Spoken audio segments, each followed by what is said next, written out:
How old was you when you first started making beats, producing, and did you go to school for any of it?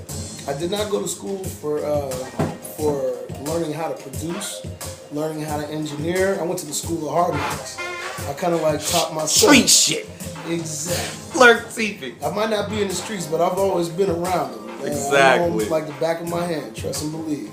It's all about what we choose to do. But make a long story short, yes, I've been producing for about 20 years. So I say I made my first real beat when I was about 20. Okay. Where did you get the name Juggernaut from, and what's the difference between Juggernaut and JPEG? That's a good question. I'm gonna turn this down for that one. JPad, the history of JPad is real funny. When I first started producing, and then I started getting into hip hop, I say I was about 21 or 22 when I first started doing production for hip hop. Everybody knew me in my hometown as Paddington.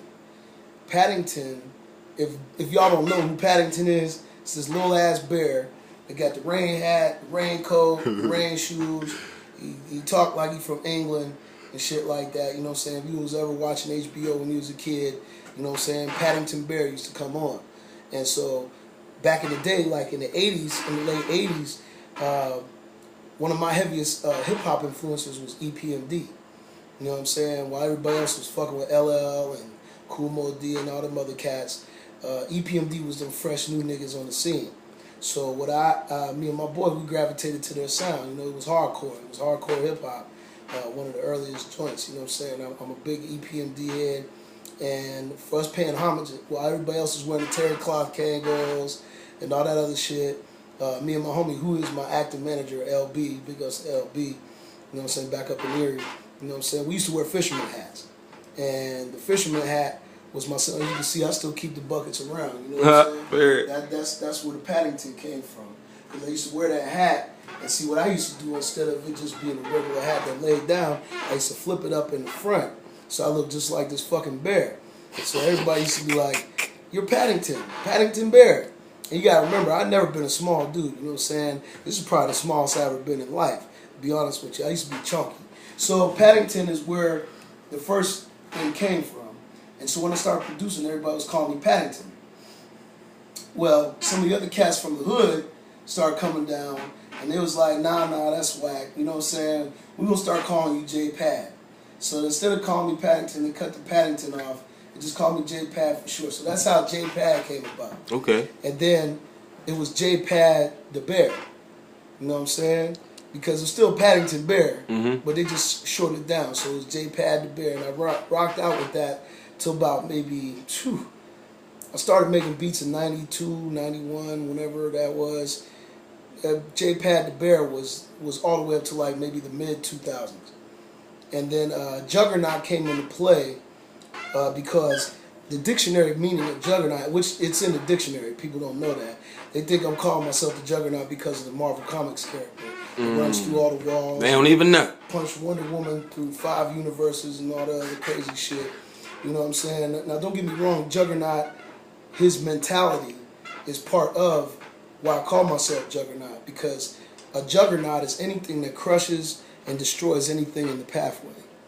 You know what I'm saying? Crushes and destroys anything in the pathway. So at some point in time, I started feeling like I was cornering the market, so to speak. You know what I'm saying? In other words, I was just destroying shit. You know what I'm saying? Everything that I was touching was getting boom. You know what I'm saying?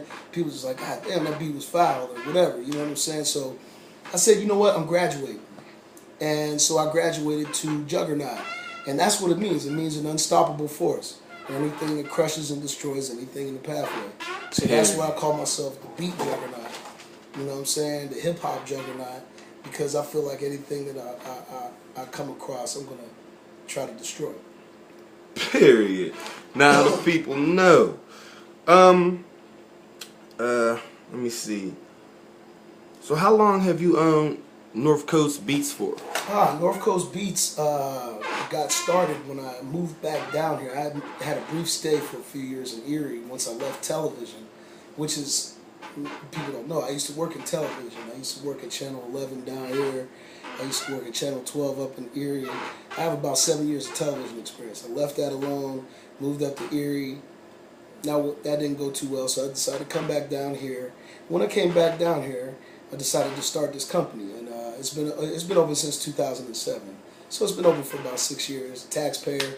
What did it take for you to start the company? How much did you really have to invest into it? Not much, just a few $100s, man. And anybody can start their own business legally and fill out a tax form. Spend a couple $100, it's well worth it. You know what I'm saying? Okay. You know, your S corp, LLC, whatever it is that you want to be. Go for yours from there. Who would you say the top 10 artists in Pittsburgh is? Hard-working artists. Hard-working. Promoting, shows, just going hard. Things out there. That's going to be a tough call because I have over 100 clients in my rotation alone. Well, look, man, it's Lerk TV. Y'all don't feel no type of way. He about to give us 10, 5 to 10. Y'all don't feel no type of way. Y'all know he still fuck with y'all, but we gonna get it out there. Yeah, it's kind of hard to, because somebody's going to look at that put me in. Yeah, all right. We ain't gonna even single him out. Like, I don't want him to feel no type of way, No, man. it's cool. But I think as far as realistically, the top 10 artists that I see grinding the best, in my opinion, is for one is Lay Lansky, Freezy Blow, you know what I'm saying, Hardcore Entertainment, you know what I'm saying, OE, you know what I'm saying. I believe that they're making major moves, doing what they're doing. ASCO, you know what I'm saying, from Loud Pack, ASCO, you know what I'm saying. I believe Stunner Too Fly. I would definitely give him a nod too. You know what I'm saying. Man, there's so many people I can name. True. You know what I'm saying? Like, I mean, dang, I'm just thinking Traptastic. Obviously, they're doing what they're doing.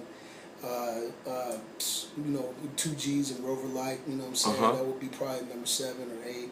You know what I'm saying? And Lil Proc. He's definitely somebody. I mean, he's one of the only cats I seen do a release party the way that he did it, and that was quite impressive. So big ups to him. I'd say myself. Period. You really don't know that I'm an artist too. I dropped 3 albums this summer, and I'm about to drop 3 more this winter. So, what's the names? The names of the projects that I dropped this year is the Unmasking Part 2, which most people probably started getting wind that I was an artist when they heard that. That was a pretty important series to me, and the most important series. But Strength was another one. Champagne and Exotic, and I think my lane was I decided to be the EP man.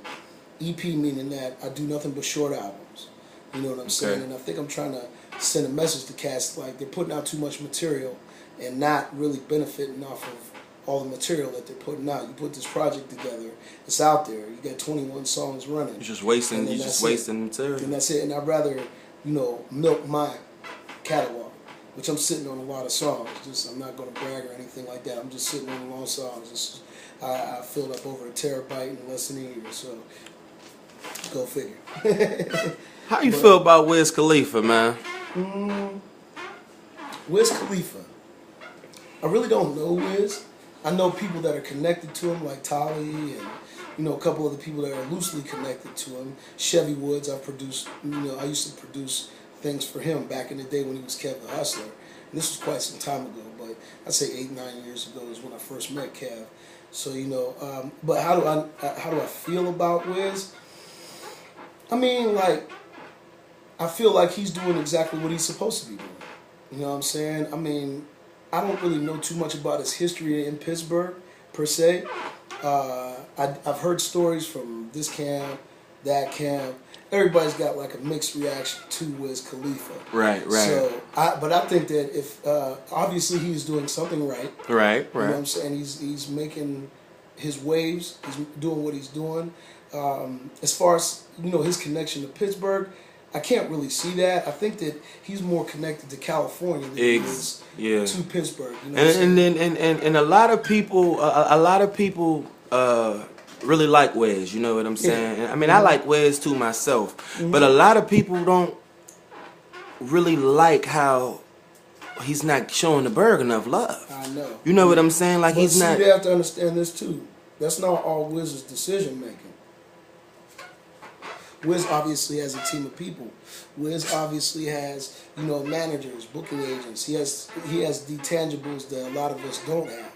You know what I'm saying? So I'm pretty sure the influence of him not reaching back doesn't just stem from him. I'm pretty sure it stems from his whole team of people because let's say we make it in the industry. I'm pretty sure there's certain things that we were able to do before that we're not able to do now. It's not like Wiz can reach out his whole arm and drag the whole entire city back with him. Mm-hmm. You know what I'm saying? Makes you sense. see that there are certain people that he has brought into the situation from here. So, I mean, you can sit there and say that he's done nothing for the city, but then again, I see that Boaz is signed to Rostrum Records. Right. Mac Miller, you know what I'm saying? From what I understand through the grapevine, Tali has been around the circle. You know what I'm saying? I think Beatty is on the radar with them. You know what I'm saying? I heard Fresh La Rosa might have a shot with them as well. So, you know, I can sit there and say that, you know, some people may have a valid point and may feel some kind of way about it. But in the end, I think Wiz is doing exactly what it is that he's supposed to be doing. And I think we all need to do the same thing. Real rap. I'm going to shout out the Wiz, man. Wiz Khalif, keep doing your thing. Pittsburgh, hold it down. Absolutely. What type of software do you use for your productions and engineers? I think the better question is what software don't I use? Or what software haven't I used? I pretty much used them all. You know what I'm saying? And I still continue to use most of them, like Pro Tools, Cubase. My main software that I really learned how to do a lot of music production on a computer with is Acid Pro, which is it's lukewarm to a lot of people, but I mastered Acid Pro. You know what I'm saying? I've been using it ever since its inception, damn near, and I just learned how to do a lot of production and engineering with the same software, which is Acid Pro. I use Reason. You know what I'm saying? I use softwares that you might not be aware of. You know what I'm saying? As far as DJing, I like to use Virtual DJ. You know what I'm saying? You know, there's a lot of clever little softwares that they have out there that you can use. You know what I'm saying? So, you know, Fruity Loops, of course, absolutely Fruity Loops. You name it, I pretty much have used it or tried it out to see what it does. So, JP, where are you from? Where are you originally from? I'm originally from Erie, Pennsylvania, okay, which is up north from here. It's about 130 miles north of Pittsburgh.